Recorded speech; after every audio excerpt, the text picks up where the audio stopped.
Restarting here. These are some of the topics that I'll talk about today. You heard a little bit about the marketing engineers research brand earlier during Jim Lang Henry's opening remarks. And really, the research we're going to look at today is our 5th research study from the marketing engineers segment. A little bit in terms of the demographics. Our audience is over 90% males.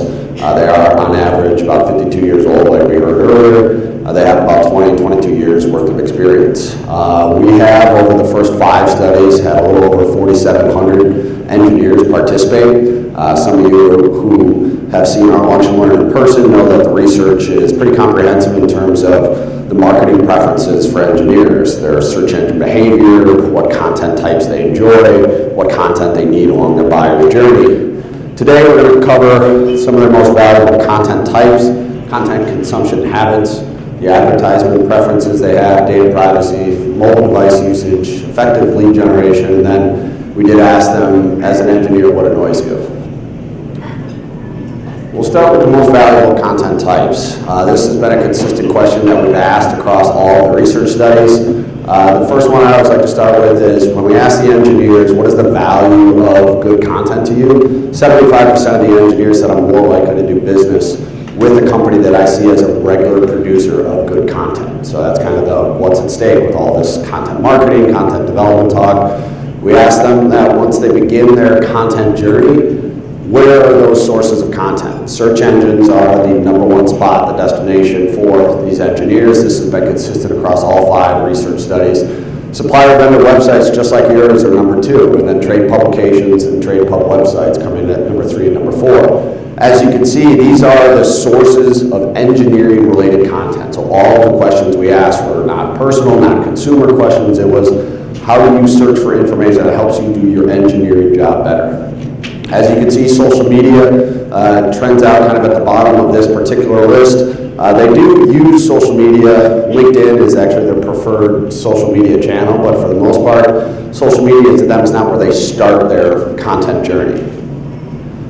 As you move into the valuable content types slide, you see that these engineers, when they're on those different sources of content, these are the spots or the types of content that they enjoy the most.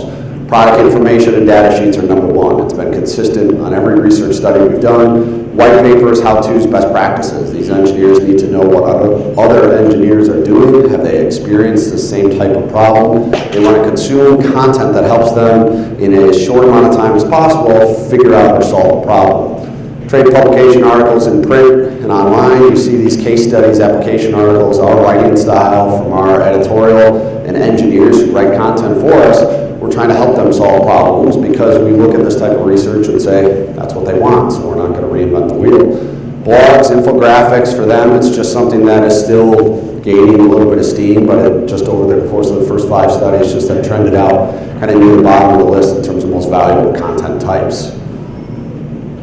We did break down all of the respondents by age groups. You can see it's 30 or younger, 31 to 40, 41 to 50, and 51 and older.